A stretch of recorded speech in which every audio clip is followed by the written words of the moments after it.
Hello everyone, I am doctor Govind car, consultant gynaecologist and laparoscopic surgeon. आज हम बात करेंगे बैलेंस्ड डाइट इन प्रेगनेंसी। सबसे पहला जो कंपोनेंट होता है अपनी डाइट का वो होता है कार्बोहाइड्रेट्स। ये मेन सोर्स होता है एनर्जी का। इसके साथ साथ ये मूड एनहांसिंग फूड होता है। प्रेगनेंसी के दौरान मूड अच्छा रहता है इसमें। इसकी रिक्वायरमेंट जो होती है 175 ग्राम पर डे कार्बोहाइड्रेट हमें एक्स्ट्रा चाहिए होता है प्रेगनेंसी के दौरान। और टोटल जो कैलोरी रिक्वायरमेंट होती है उसका आधा पोर्शन यानी कि 50% हमें कार्बोहाइड्रेट्स लेना चाहिए।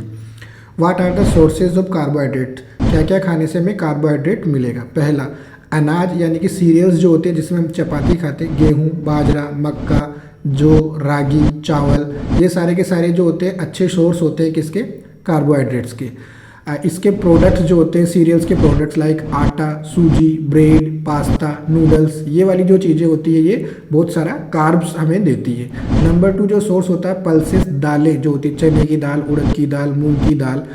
नंबर 3 जो होती है all vegetables including starchy vegetables like कि आलू, शकरकंद, ये जो होते हैं ये फुल ऑफ कार्बोहाइड्रेट्स होते हैं। फ्रूट्स एंड जूसेस जो होते हैं, मिठाई जो होते हैं, मीठे जो स्वीट्स जो होती है मिठाइयाँ, उनमें भी बहुत सारा कार्बोहाइड्रेट्स मिलता है। Milk and milk products like दही, पनीर, चीज़, योगर्ट, ये सब कार्बोहाइड्रेट से फुल अपने फूड होते हैं।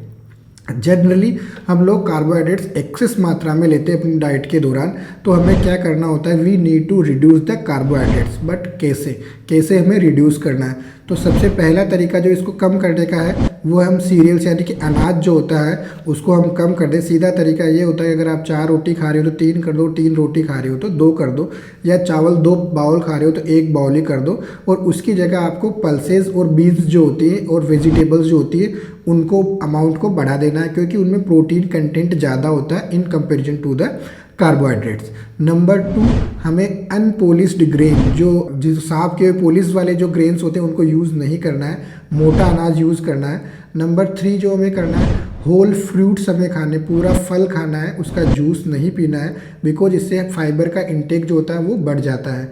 हमें ऑल पैकेज्ड फूड जो फ्रोजन फूड्स होते हैं, पैकेज फूड होते हैं या बेकरी प्रोडक्ट्स होते हैं उनसे हमें अवॉइड करना है।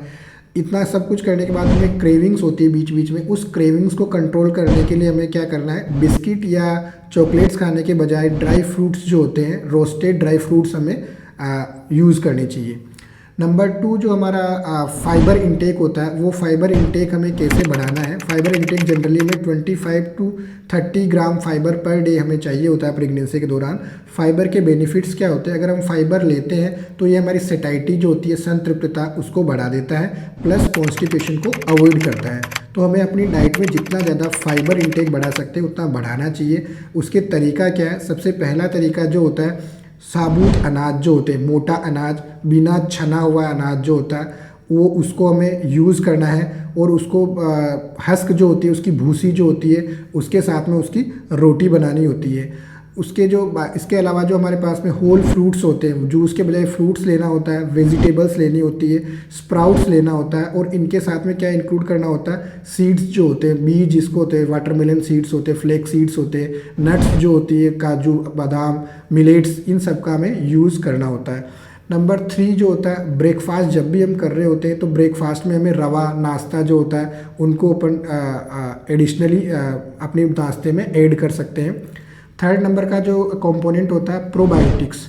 What is probiotics? प्रोबायोटिक्स जो होते हैं जनरली हेल्दी गट फ्लोरा होता है, आंत के अच्छे बैक्टीरिया जो होते हैं उसको हम प्रोबायोटिक्स बोलते हैं। और हम जनरली प्रोबायोटिक्स की टेबलेट प्रिस्क्राइब करते हैं प्रेगनेंसी में, क्योंकि ये प्रोबायोटिक्स अच्छी हेल्थ के लिए बहुत ज़रूरी होता है। बट इनकी क्वालिटी का कोई गारंटी नहीं होती है, इसलिए हमें ये देखना होता है कि अगर हमारी डाइट में ही प्रोबायोटिक्स हम ले सकते हैं तो सबसे अच्छे सोर्स जो होते हैं हमारी प्रोबायोटिक्स में वो होता है रायता। जो दही होता है उसके अंदर आप वेजिटेबल्स डाल दें, रायता ले हर अपने टाइम पे।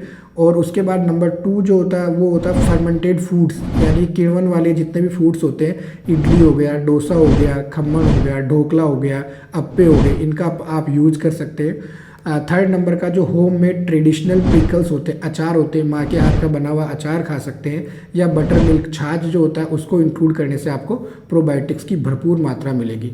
नेक्स्ट वीडियो में हम अगला कवर करेंगे। Thank you so much.